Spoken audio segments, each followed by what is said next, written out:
¿Qué es la oración? El día de hoy vamos a estar viendo conceptos prácticos. Si usted quiere anotarlo, le va a ser de mucha ayuda el poder anotar todo lo que vamos a estar viendo el día de hoy. Y es la parte 1. El otro domingo vamos a estar estudiando acerca de la necesidad de la oración.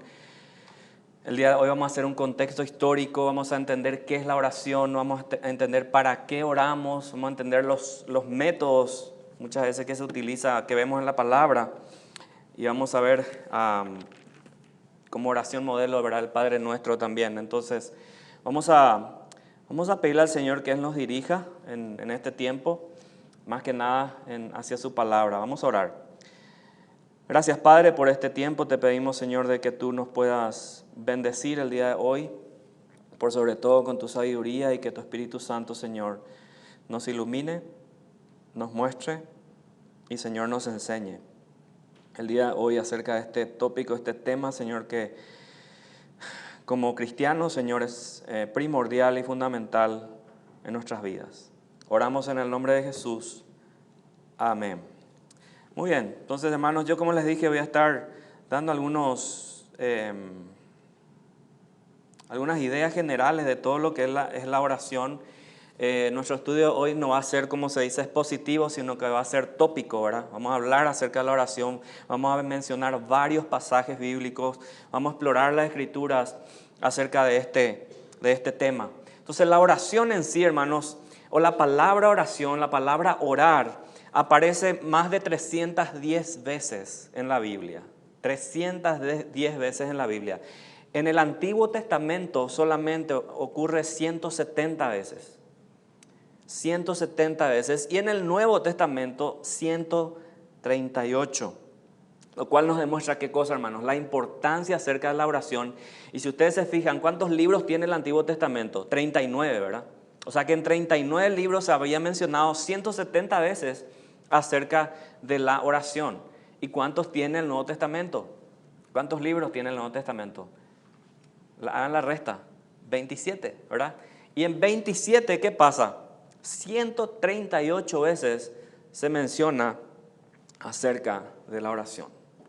O sea que podemos ver en los evangelios, podemos ver en las epístolas, que la oración es una constante, es un tema primordial en lo cual los apóstoles, los profetas, los que escribieron la Escritura, Jesús mismo habló acerca de la oración y nos habla acerca de la importancia de ella en nuestra vida. Ahora, ¿qué es la oración en sí? ¿Qué significa la oración? La oración es un diálogo con Dios, es un acto supremo de adoración y comunicación. Incluye varias cosas. Incluye la presentación de nuestros deseos en el nombre de Cristo. Como dice, todo lo que pidieres al Padre en mi nombre, dijo Cristo, yo os lo daré. Presentar todos estos nuestros deseos al Señor en el nombre de Jesucristo y con la asistencia ¿de quién? Del Espíritu Santo. Dice Juan 14, 13 al 14. Como les dije, voy a leer varios versículos, hermanos. Si tiene para anotar, anótelo. Si no lo encuentra rápido, se oye muy rápido. Entonces, ahí usted puede seguirme. Dice Juan 14, 13. Y todo lo que pidiereis al Padre en mi nombre, lo haré, para que el Padre sea glorificado en el Hijo. Si algo pidiereis en mi nombre, yo lo haré. Qué importantes las palabras de Jesús. Dice, y muchos utilizan o malinterpretan el contexto de este versículo que dice que todo, absolutamente todo, pero hay que leer el contexto de todo este versículo solamente para entender qué significa todo. Y vamos a ir descubriendo esto el día de hoy. No me quiero detener tanto en los versículos porque hay mucha información que quiero compartirles el día de hoy. Dice Romanos 8, 26 y 27. Y de igual manera el Espíritu nos ayuda en nuestra debilidad. Romanos 8, 26 y 27. Pues, ¿qué hemos de pedir como conviene? No lo sabemos. Pero el Espíritu mismo intercede por nosotros con gemidos indecibles, mas el que escudriña los corazones sabe cuál es la intención del Espíritu, porque conforme a la voluntad de Dios intercede por los santos. O sea, esto ahondando más un poquito en lo que decimos en el versículo anterior, lo que decíamos en el texto anterior, que lo que nosotros pedimos tiene que ser siempre de acuerdo a la voluntad de Dios. Y muchas veces pedimos por nuestros malos deseos que tenemos, ¿verdad? Como dice Santiago, pedís y no recibís porque pedís, ¿cómo? Pedís mal. O sea, nuestra oración debe ser de que el Espíritu Santo siempre nos lleve a hacer la voluntad de Dios. Y en todo lo que pidamos, en todo lo que ofrezcamos, en todo lo que digamos al Señor en oración, debe ser guiado por el Espíritu Santo. Miren lo que dice Filipenses 4:6. Filipenses 4:6 dice, por nada estéis afanosos, sino sean conocidas vuestras peticiones delante de Dios en toda oración y ruego con acción de gracias. O sea, el Señor nos manda también a no estar afanosos. No significa que no nos preocupemos. Por supuesto que sí, también a veces nos preocupamos, pero dice, no se afanen ustedes, sino que sean conocidas vuestras peticiones, todo lo que está en nuestro corazón, pedir, dice al Señor, ¿cómo? En oración y ruego, con acción de gracias. Y esto vamos a ir desglosando mucho más. Ahora, ¿cuál es el significado de la palabra oración según los originales? O sea, según el griego, según el hebreo. En el hebreo viene la palabra tefila. Significa intercesión, súplica. Escuchen bien esto, himno, oración y ruego. Eso me llamó la atención. O sea, ¿qué es un himno? ¿Qué hacemos con un himno? Lo que estamos haciendo recién, ¿verdad? Lo cantamos. Lo expresamos de una forma más, no solamente de una manera hablada, sino que de una manera cantada. Qué interesante, porque los salmos están llenos de oraciones. Los salmos están llenos de ¿qué, hermanos? De himnos también. Y qué interesante que muchas veces, hermanos, cuando venimos a adorar a Dios en cantos, muchas veces nos quedamos callados, ¿verdad? O muchas veces miramos nomás la letra ahí, o miramos cómo Ale canta, ¿verdad? La hermana Ale y la hermana Mabel. Hermanos, la oración debe ser en todo tiempo, aún cantada, debe ser oración. Por eso es que nosotros escogemos los cánticos de hoy, a diferencia de lo que hacíamos muchos años atrás, algunos muy pocos, ¿verdad? Elegimos los cantos que sean cristocéntricos, bíblicos, que tengan mucha doctrina, que tengan mucha teología, porque eso es realmente lo que al Señor le agrada como oración, como una oración y un himno que llega a sus oídos con olor fragante. ¿Qué significa en el griego? Viene la palabra proseuge, significa suplicar, y este es otro dato interesante que no está en el hebreo, suplicar, adorar. O sea que con la oración tú y yo adoramos a Dios.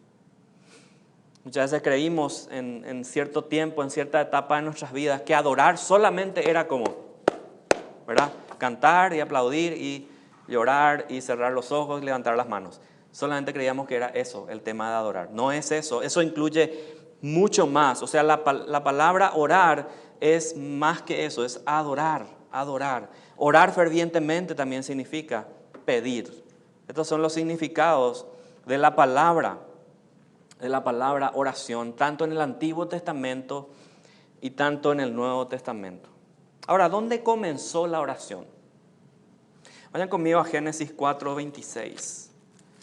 ¿Dónde comenzó la oración?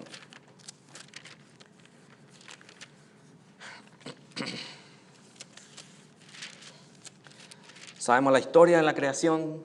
El Señor creó los cielos y la tierra y al hombre en 6 días. El 7º día reposó. Adán y Eva tuvieron 2 hijos, Caín y Abel.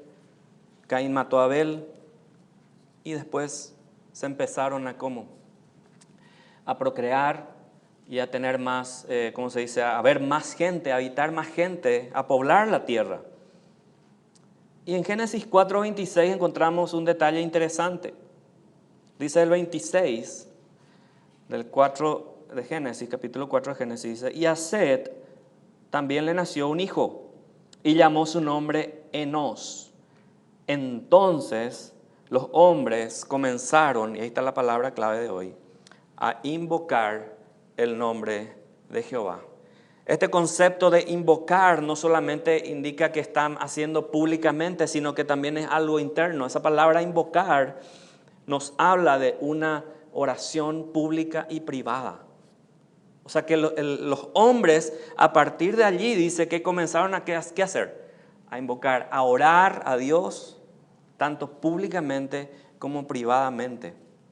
A medida que el hombre se hacía ¿qué? Consciente de su pecaminosidad y sin tener medios humanos de poder aplacar esa ira de Dios que estaba ya sobre los hombres, se volvieron a Dios, buscando ¿qué cosa?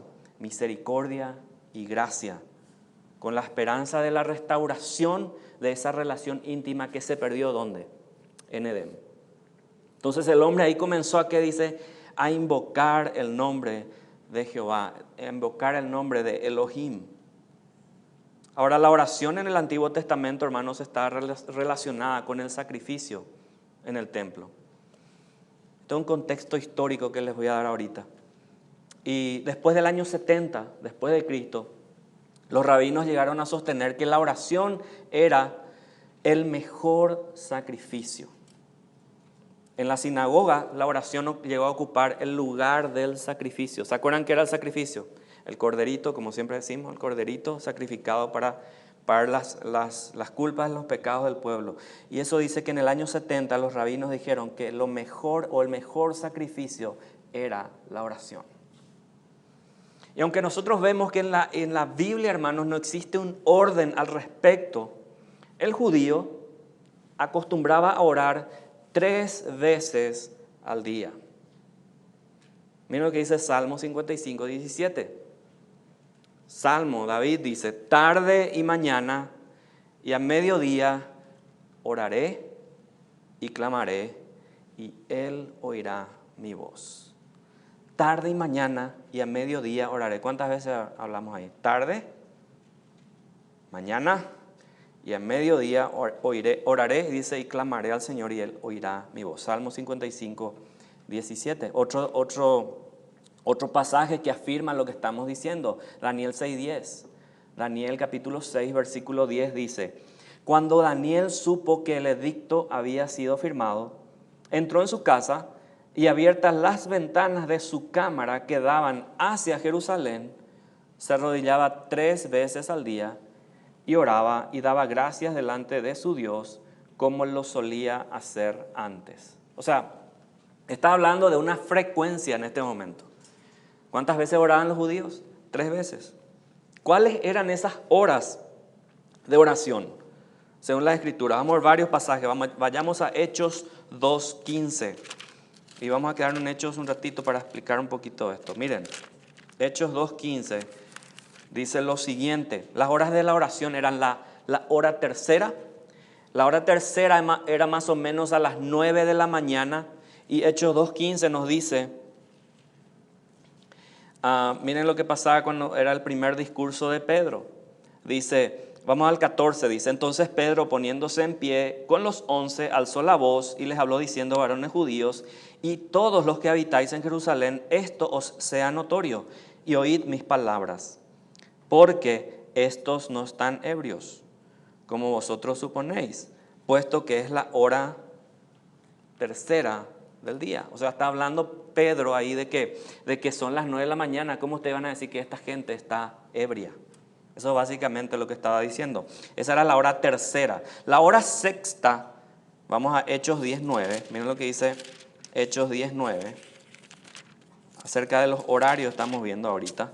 Hechos 10:9 dice, al día siguiente, mientras ellos iban por el camino y se acercaban a la ciudad, Pedro subió a la azotea para orar cerca de la hora sexta. La hora sexta, hermanos, era más o menos al mediodía, a las 12. Esa era la hora sexta. Y estaba la hora novena, Hechos 3:1.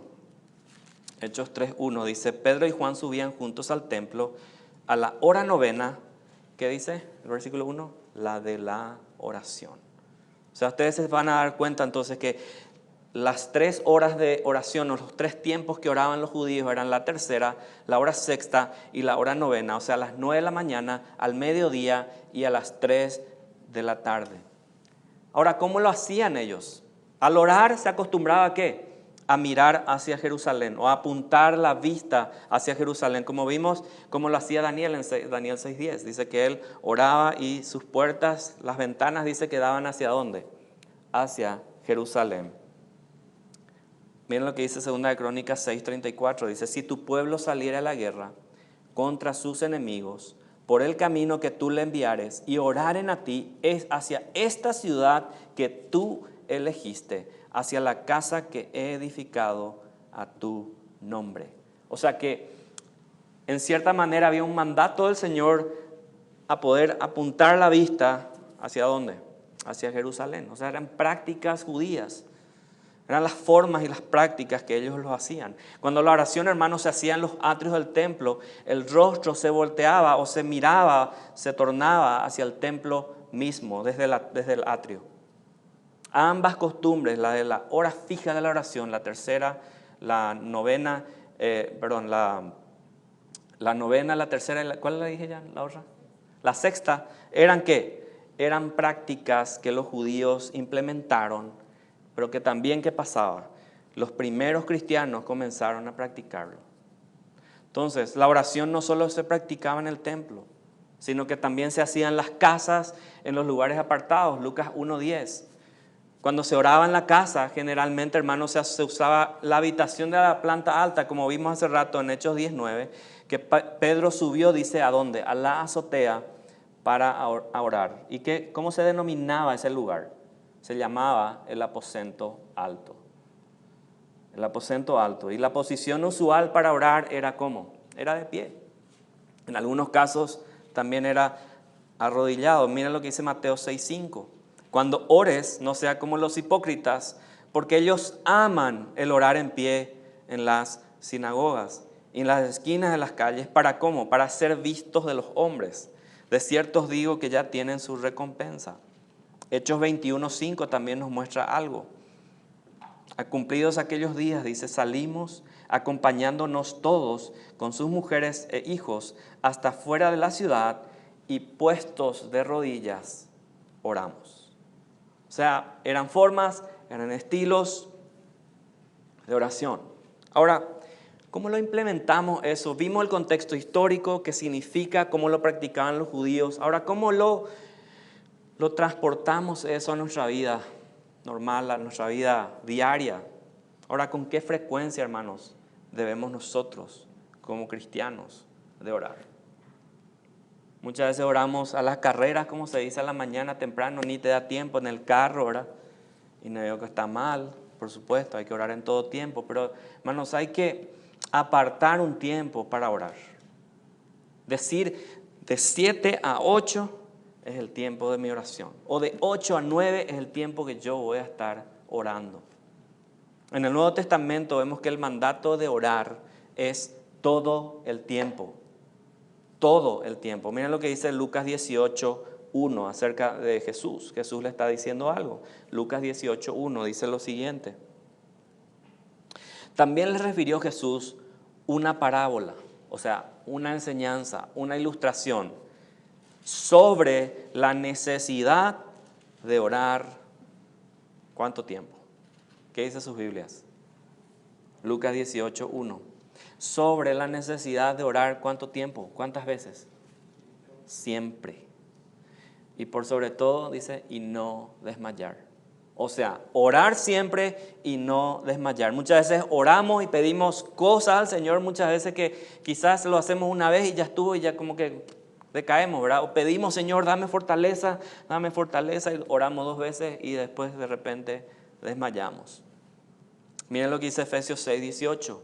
Orando en todo tiempo, con toda oración y súplica en el Espíritu, y velando en ello con toda perseverancia y súplica por todos los santos. O sea, no está hablando de perseverancia, no está hablando de orar siempre, no está hablando de orar sin desmayar. Y 1 Tesalonicenses, el pasaje más conocido sobre esto, 5:18, 1 Tesalonicenses 5:18 dice, orad sin cesar. Orad sin cesar. ¿Qué significa sin cesar? Sin parar. ¿Y en qué lugar lo debemos hacer? Quizás viendo cómo lo hacían los judíos muchas veces fue en el pasado, pero también lo podemos implementar el día de hoy de esta manera. Dice 1 Timoteo 2:8, quiero pues que los hombres oren solo en el templo, dice. 1 Timoteo 2:8, abran sus Biblias conmigo, quiero que me sigan. Quiero pues que los hombres oren, dice, en todo lugar. A veces tenemos una mala interpretación de que solamente lo tenemos que orar en el templo. He escuchado gente decir así, hay que orar en el templo nomás. No, la palabra nos insta a orar en todo lugar, dice, levantando manos santas, sin ira ni contienda. Ahora, ¿cómo debemos de orar? Vimos el contexto, como les dije, vimos la frecuencia con la que tenemos que orar, que es todo el tiempo. Todo el tiempo. Ahora, ¿cómo debemos orar nosotros? Según la palabra, la actitud del espíritu del que ora es más importante que la hora. O sea, la actitud es lo que importa. El lugar, la posición del cuerpo, la fórmula, el palabrerío, hermanos, eso no interesa. Lo que interesa es la intensidad con la cual tú estás orando, la actitud de tu espíritu para venir a Dios en oración. Miren lo que dice Lucas 22:44, cuando Cristo estaba en Getsemaní, cómo oraba. Dice Lucas 22:44, y estando en agonía, Jesús oraba, dice, más intensamente. Y era su sudor como grandes gotas de sangre que caían hasta la tierra. El Señor angustiado, el Señor sabiendo lo que venía sobre él, ¿qué dice? Oraba ¿cómo? Más intensamente, dice. Miren lo que dice 1 Tesalonicenses 3:10. Orando de día, orando de noche y de día, con gran insistencia, para que veamos vuestro rostro y completemos lo que falta a vuestra fe. 1 Tesalonicenses 3:10. Entonces, ¿cómo debemos de orar, hermanos? Con gran insistencia, con intensidad debemos de orar. Muchas veces nuestras oraciones se caracterizan por la frialdad, porque quizás de repente, y eso vamos a verlo más adelante, no, el Señor ya sabe todo, ¿para qué le voy a pedir? Hermanos, el Señor nos manda a nosotros orar intensamente, orar con insistencia. Y dice acá, me encanta lo que dice 1 Tesalonicenses 3:10, porque la oración era esta de Pablo, dice, y completemos, dice, lo que falta a vuestra fe. O sea, ellos oraban para que ellos puedan verle de nuevo y que puedan completar lo que falta a vuestra fe. Sus oraciones eran dirigidas todas para dar la gloria a Dios. Hermanos, la Biblia no ordena, si algunos lo creen así, la repetición de fórmulas fijas de oración. Aunque existen dos excepciones, claro. La oración dedicatoria de diezmos y ofrendas y primicias en Deuteronomio 26, eso lo anota, después lo puede ver. Deuteronomio 26, 1 al 5, hay una repetición de palabras que iba a ser solamente para los diezmos y las primicias en el pueblo judío. Y la otra oración que hay gente que lo repite hoy, ciertos grupos, el Padre Nuestro. Mateo 6, vamos a Mateo 6, 9 al 13. Mateo 6 a nosotros nos habla de la famosa oración del Padre Nuestro. Entonces, el Señor mostrándole a ellos y diciéndoles el orden, la intención, hermanos, del Padre Nuestro es la de establecer los elementos principales que se deben de incluir en toda oración cristiana. Y aquí creo que tomen nota. Y el orden de importancia en la cual se debe de presentar. Vamos a analizar un poco el Padre Nuestro. Esta oración, hermanos, se divide en tres áreas grandes. Tres áreas grandes. En primer lugar, la actitud. con la que debemos orar, como ya decíamos hace rato. En segundo lugar, la adoración que debemos de dar a Dios supremo, soberano. Y por último, incluye las peticiones. ¿Se dan cuenta? El orden del Padre Nuestro es ¿qué? Sumisión, adoración a Dios y por último incluye peticiones. Generalmente nuestras oraciones, ¿cómo son? Gracias Señor por el día de hoy y te pido. En el nombre de Jesús, amén. ¿Se dan cuenta que a veces las oraciones son así? Sacamos una lista, pero agarramos así y sacudimos la sábana y se va así las peticiones, ¿verdad? Y el agradecimiento a Dios, ¿dónde queda? Solo la primera frase. Muchas veces caemos en ese error. Entonces, el Padre Nuestro nos muestra un orden establecido por el Señor. Miren, vamos a leer el Padre Nuestro, versículos 9 al 13. Vosotros pues oraréis así: Padre nuestro que estás en los cielos, santificado sea tu nombre. Venga tu reino, hágase tu voluntad, como en el cielo, así también en la tierra. El pan nuestro de cada día, dánoslo hoy. Y perdónanos nuestras deudas, como también nosotros perdonamos a nuestros deudores. Y no nos metas en tentación, mas líbranos del mal, porque tuyo es el reino, el poder y la gloria por todos los siglos. Amén. O sea, 3 áreas, 3 secciones tiene la oración del Padre Nuestro. En primer lugar, dice Padre Nuestro. Esto nos habla de la actitud, de la confianza de hijo. ¿A quién tú llamas papá? Dime, ¿a quién tú llamas papá? A tu padre, ¿verdad? Yo no voy a ni mañana le voy a decir a Nilson, papá, ¿verdad? No le puedo decir eso a Nilson porque él no es mi padre. No hay confianza, es totalmente ilógico. ¿Qué pasa? Nosotros llamamos Padre Nuestro cuando somos, ¿qué? Somos hijos. Yo llamo papá a mi padre porque soy su hijo. Mismo ADN, misma simiente. Es la misma actitud y la confianza de hijos que debemos de tener nosotros y llamar a nuestro Padre Celestial como Padre Nuestro. ¿Una actitud de qué? De sumisión. ¿Por qué? Miren lo que dice la segunda frase. Padre Nuestro, que estás ¿dónde? En los cielos. Esa es la actitud de sumisión que tenemos que tener. Padre Nuestro, eres mi Padre, soy tu Hijo, pero ¿dónde estás? Señor, tú estás en los cielos. A esa es la actitud a la cual tenemos que venir, hermanos, en oración. En segundo lugar, la adoración que debemos de tener al Señor. Fíjense cómo reconoce su santidad al inicio y reconoce su gloria al final. Fíjense lo que dice en el versículo, siguiendo la frase, dice, Padre nuestro que estás en los cielos, ¿cómo? Santificado sea tu nombre. O sea, reconocer que Dios es santo, reconocer que Dios es digno al inicio y reconoce que también tiene gloria el Señor. Miren lo que dice al final.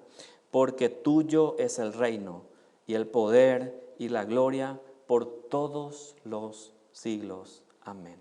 Hay una actitud de adoración, primero de sumisión, primero de reconocer, gracias hermano, reconocer que somos hijos, esa condición de hijo, que podemos ir en confianza al Padre para orar. Y por último, vienen las peticiones. Hay 7 peticiones que hace el Padre Nuestro. Miren, fíjense. Y es interesante porque las primeras 3 prácticamente son de nuevo para reconocer y para que Dios pueda ser glorificado. Dice las 7 peticiones: santificado sea tu nombre. O sea, oramos por su nombre. Primera petición, oramos por su nombre. Santificado sea tu nombre. Oramos por su reino. ¿Qué dice? Venga tu reino. Oramos por su reino, oramos por su nombre. En tercer lugar, oramos por su voluntad cumplida. Dice, hágase tu voluntad. Hágase tu voluntad. Santificado sea tu nombre, por su nombre. Venga tu reino, por su reino. Hágase tu voluntad, por su voluntad. ¿Se dan cuenta, hermanos? Todo es exaltando a Dios, glorificando a Dios. Y en cuarto lugar entra, ¿qué cosa?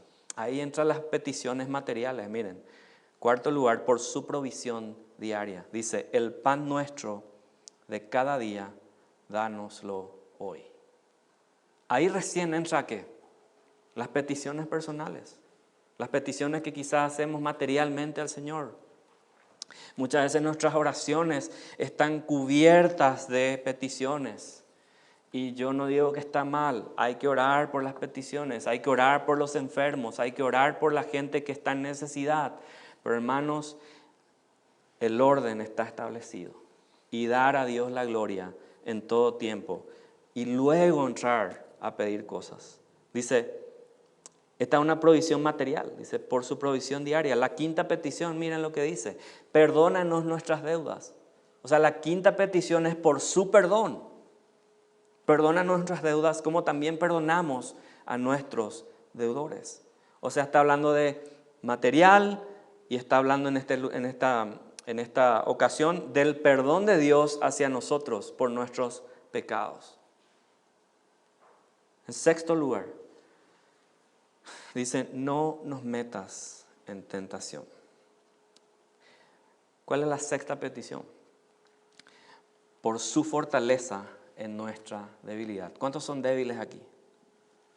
Gracias, Héctor, por tu honestidad. ¿Cuántos son débiles, hermanos? Yo levanto la mano, todos somos débiles. Entonces, ¿qué es lo que pedimos en la oración? Por su fortaleza en medio de nuestras debilidades, en medio de nuestras tentaciones, dificultades que muchas veces pasamos. Y por el séptimo lugar o séptima petición, miren lo que dice, cómo termina. Mas líbranos del mal. Esta séptima petición es por su protección. Líbranos, Señor, del mal. Hermanos, estas 7 peticiones abarcan siempre áreas o 3 áreas que deben ser motivos de nuestra oración. Dios y su reino, nuestra vida espiritual y nuestra vida tanto física como nuestras necesidades materiales. Ese es el orden establecido, el parámetro que Dios estableció, Jesús estableció para que tú y yo vayamos a Dios en oración.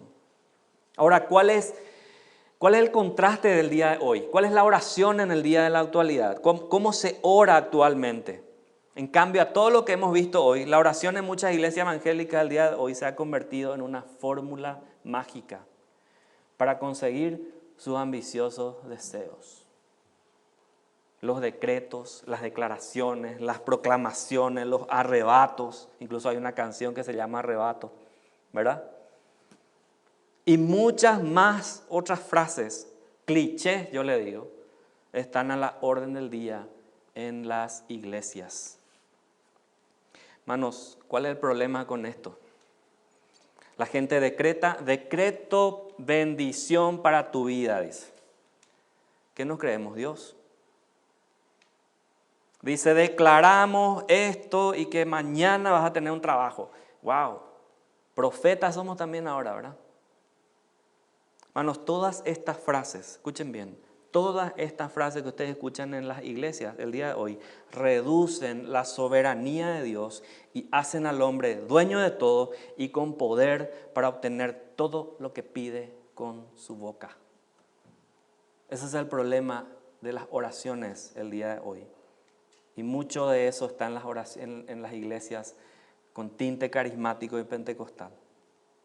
De todas estas, escuchen bien, me di a la tarea de encontrar estas palabras. Y solamente, hermanos, lo único que puede decretar o el único que puede decretar cosas es Dios. Es aquel que está en autoridad sobre todo el universo. Es el único que puede decretar cosas.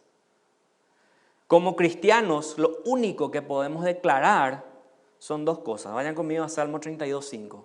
Miren las dos cosas, las únicas dos cosas que podemos declarar nosotros. Aquí está una, en el Salmo 32, y luego está otra en el Salmo 19, todo el Salmo 19. Pero como cristianos, lo único que tú y yo podemos declarar son dos cosas. Salmo 19 me dice de la grandeza de Dios. Eso es lo que yo puedo declarar. Yo declaro la grandeza de Dios. Y lo segundo que yo puedo declarar es mi pecado. Lo único. ¿Se dan cuenta de lo contrario que se predica el día de hoy? O la forma o el estilo en que se ora. Miren lo que dice Salmo 32:5. Mi pecado te declaré y no encubrí mi iniquidad. Dije, confesaré mis transgresiones a Jehová y tú perdonaste la maldad de mi pecado. O sea, tú y yo solo declaramos dos cosas. La grandeza de Dios según el Salmo 19 y nuestro pecado. Más nada.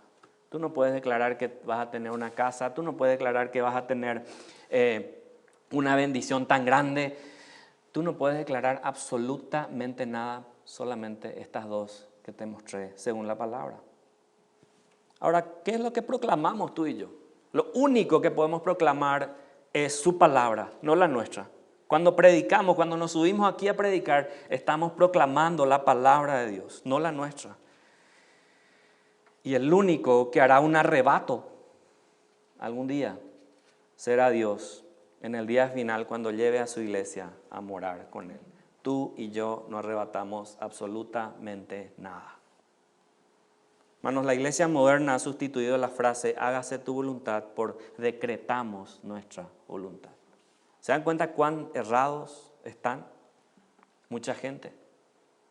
Cuando Cristo dijo hágase tu voluntad, Señor, haz que pase de mí esta copa, dice, pero que no se haga como yo quiero, sino que como tú. La gente hoy dice, no, tú no estás enfermo, rechazamos eso, declaramos que no está enfermo, decretamos que no está enfermo, decretamos que vas a tener trabajo, salud y prosperidad.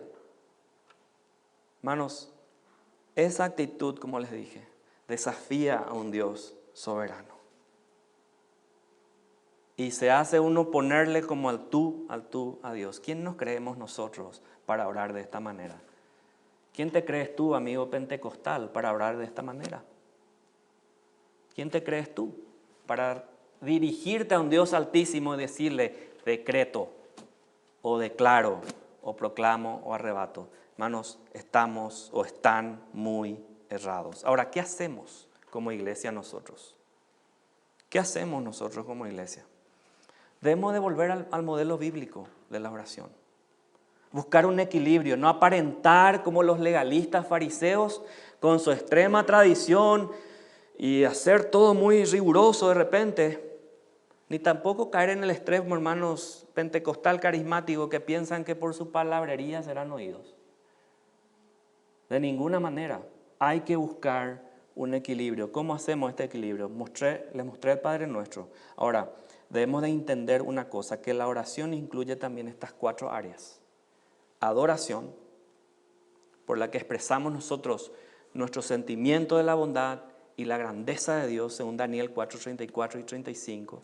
¿Se acuerdan cuando Nabucodonosor se volvió loco y después vuelve en razón? Dice en Daniel 4, 34 y 35, dice, mas al fin del tiempo, yo Nabucodonosor, alcé mis ojos al cielo y mi razón me fue devuelta y bendije al Altísimo y alabé y glorifiqué al que vive para siempre, cuyo dominio es sempiterno y su reino por todas las edades. Todos los habitantes de la tierra son considerados como nada. Y escuchen bien lo que decía Nabucodonosor. Y él hace según su voluntad en el ejército del cielo y en los habitantes de la tierra, y no hay quien detenga su mano y le diga, ¿qué haces? Qué interesante la oración de Nabucodonosor. Incluía adoración a Dios. La otra área que debemos de incluir en nuestra oración es la confesión, por la cual tú y yo reconocemos nuestra iniquidad. Miren lo que dice primera de Juan 1:9. Si confesamos nuestros pecados, Él es fiel y justo para perdonar nuestros pecados y limpiarnos de toda maldad.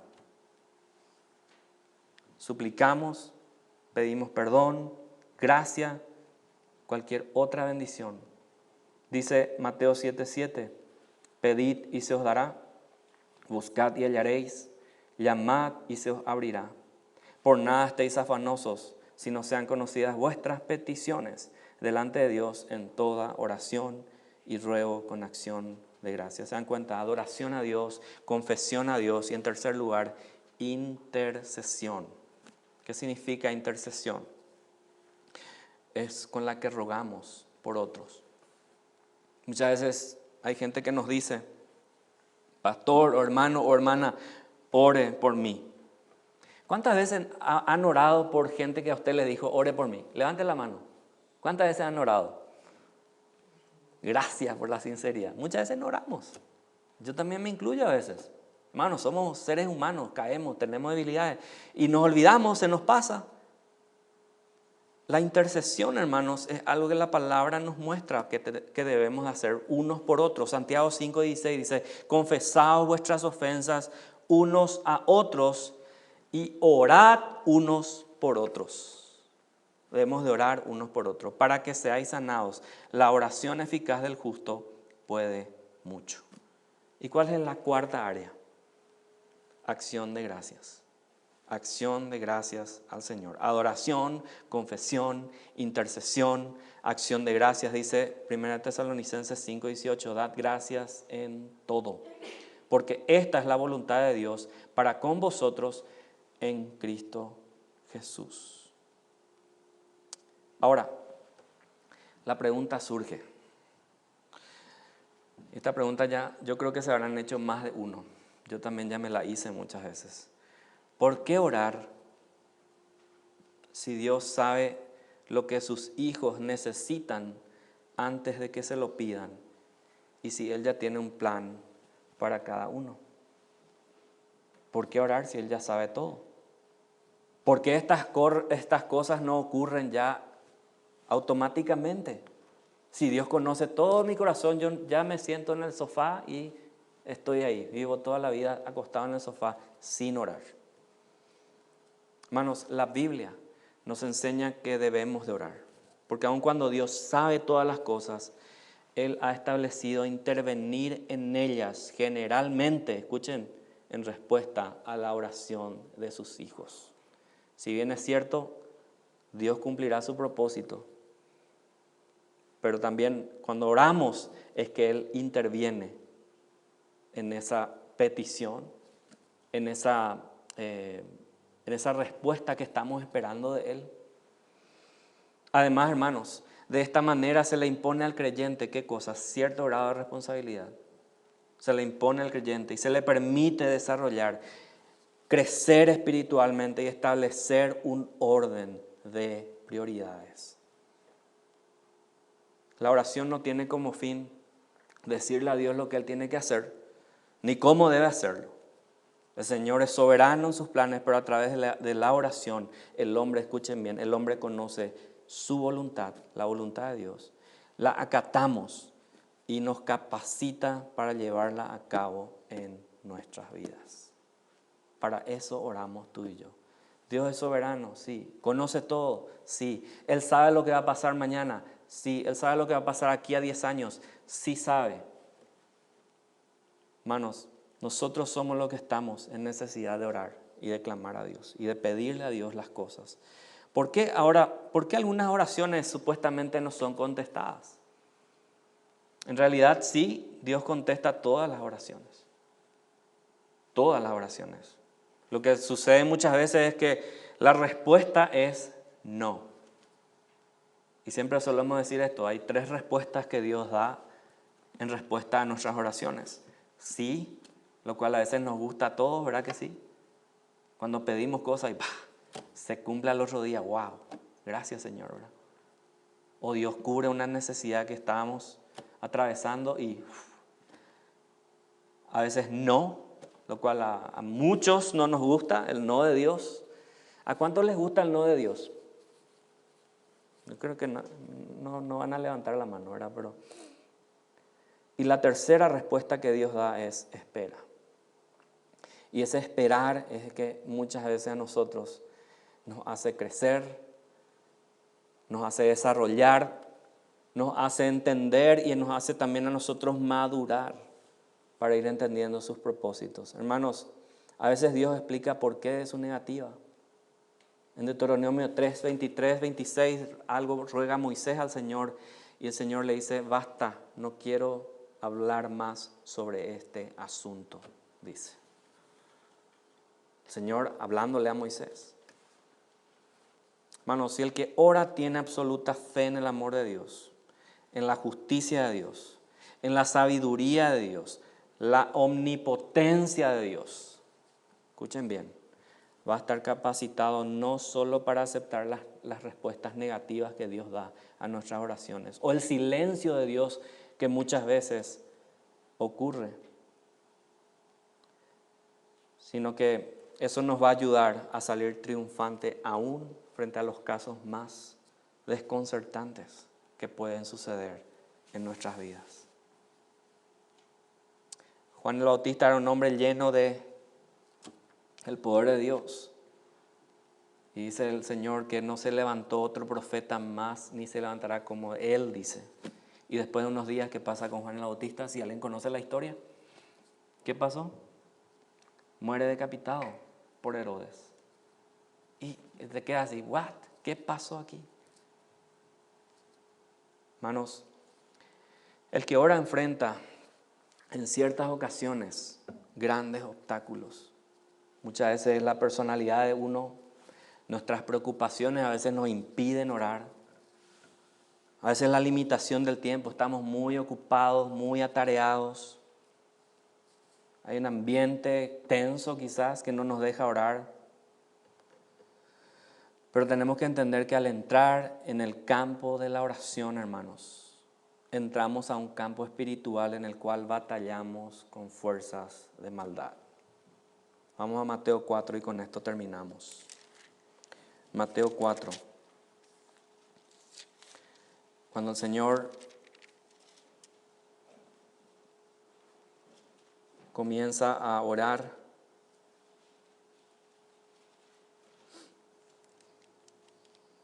Mateo 4, 1, dice lo siguiente.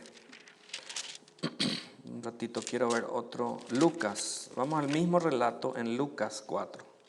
Me gusta la versión de Lucas por las palabritas que utiliza, fíjense.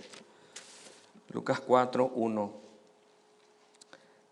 al 13, vamos a estar leyendo un rato y ya con esto terminamos. ¿Tienen todos allí? Lucas 4, 1 al 13. ¿Sí? Dice, Jesús, lleno del Espíritu Santo, volvió del Jordán y fue llevado por el Espíritu al desierto por 40 días y era tentado por el diablo. Y no comió nada en aquellos días, pasados los cuales tuvo hambre. ¿Se dan cuenta, hermanos, un detalle en este versículo, en este pasaje? Dice, muchas veces nos referimos que después en el versículo 3 recién el diablo viene y le tienta. Dice acá, era tentado por el diablo. Yo creo que fue tentado los 40 días. Dice, era tentado. Eso nos habla de una constante. Y la tentación del diablo era constantemente. Y acá desglosa Lucas y dice así. Y no comió nada en aquellos días pasados, los cuales tuvo hambre. Entonces el diablo le dijo, si eres hijo de Dios, di a esta piedra que se convierta en pan. Jesús respondiéndole le dijo, escrito está, no solo de pan vivirá el hombre, sino de toda palabra de Dios. Y le llevó el diablo a un monte alto y le mostró en un momento todos los reinos de la tierra y le dijo el diablo, a ti te daré toda esta potestad y la gloria de ellos, porque a mí me ha sido entregada y a quien quiero la doy. Si tú postrado me adorares, todos serán tuyos. Respondiendo Jesús le dijo, vete de mí, Satanás, porque escrito está, al Señor tu Dios adorarás y al Señor solo servirás. Y le llevó a Jerusalén y le puso sobre el pináculo del templo y le dijo, si eres hijo de Dios, échate aquí abajo, porque escrito está, a sus ángeles mandará acerca de ti que te guarden y en las manos te sostendrán para que no tropieces con tu pie en piedra. Respondiendo Jesús le dijo, dicho está, no tentarás al Señor tu Dios.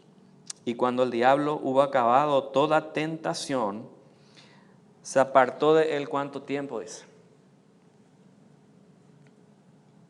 Se apartó de él por un tiempo.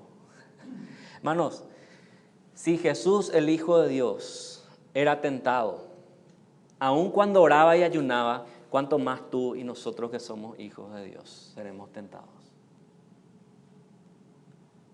¿Y qué pasó en este tiempo, en estos 40 días? Fíjense, el versículo 1 dice: lleno del Espíritu Santo entró Cristo a ese tiempo de ayuno, de oración. Hoy no vamos a hablar del ayuno, quizás vamos a tocar algo el otro domingo. Ayuno y oración.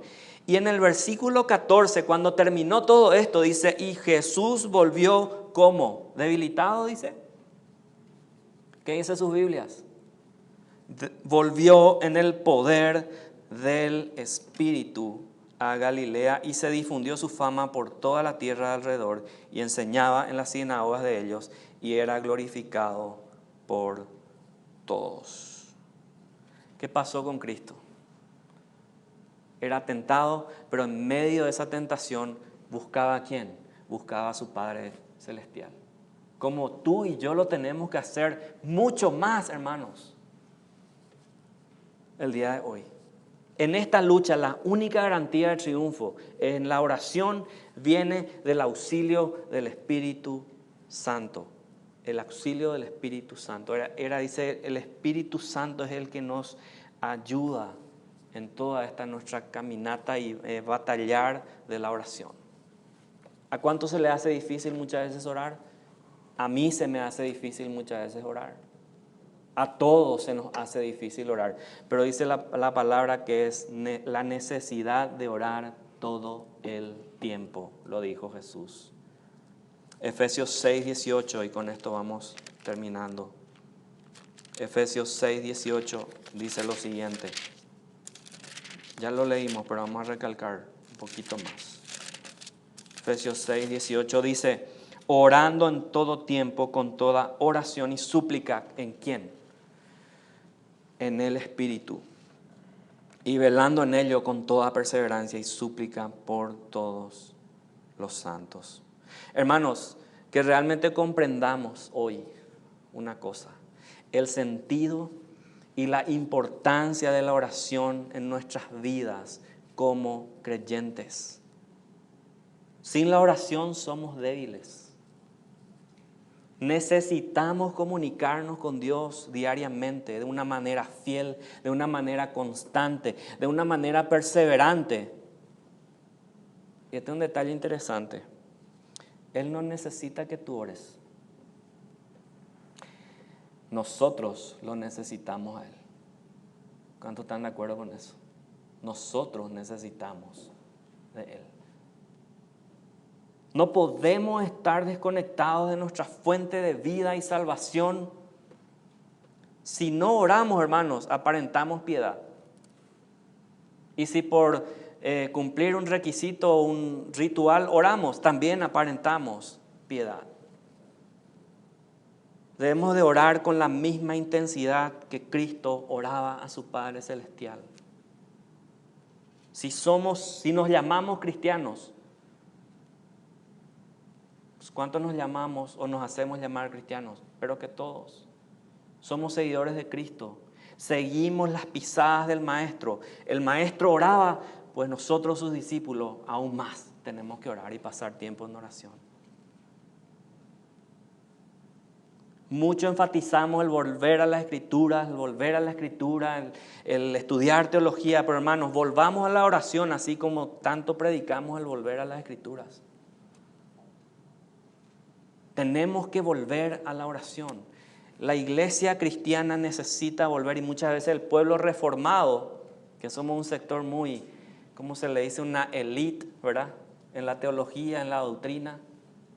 Nadie nos rebasa a nosotros en teología y doctrina. Nadie. Pues hermanos, volvamos a la oración así como estamos en teología y doctrina. Volvamos a orar a Dios. Volvamos a... no es malo tener emociones. El Señor nos puso emociones a nosotros. O si no íbamos a ser todos robots, ¿se imaginan? Hola, ¿cómo estás? Sí, bien, ¿y tú? ¿Qué es eso? Muchas veces estamos así, como robots. Hermanos, el Señor quiere que tú y yo invoquemos su nombre, así como veíamos en Génesis 4:26. Los hombres empezaron a invocar el nombre de Dios. Es hora de volver a invocar el nombre de Dios en oración. ¿Cuántos están conmigo? Amén. Pongámonos de pie.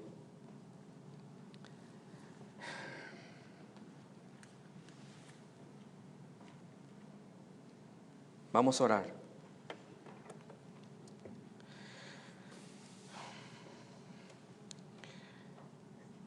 No hacemos llamados en nuestra iglesia, por supuesto, pero en este tiempo yo te voy a pedir que pidas perdón al Señor si no has orado lo suficiente.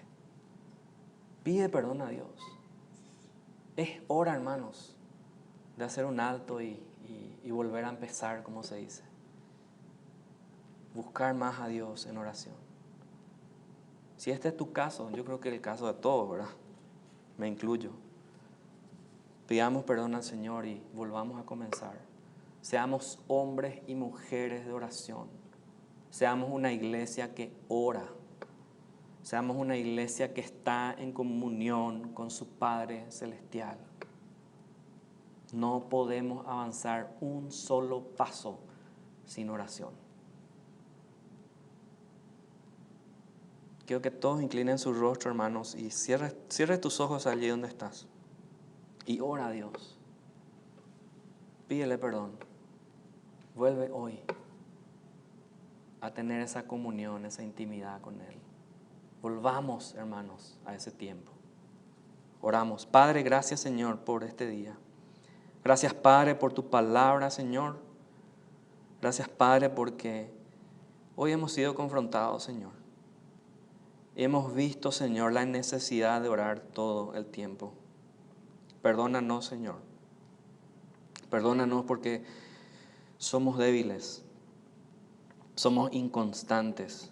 No perseveramos, Señor. No somos disciplinados, Padre. Ayúdanos a volver a esos tiempos de dulce comunión contigo, Señor. Y que podamos, Señor, realmente buscar tu rostro en oración, Señor. Seamos, como decíamos recién, seamos hombres, mujeres de oración. Que la gente nos conozca afuera, Señor, como gente que ora. Como una iglesia que ora. Una iglesia que invoca tu nombre, Señor.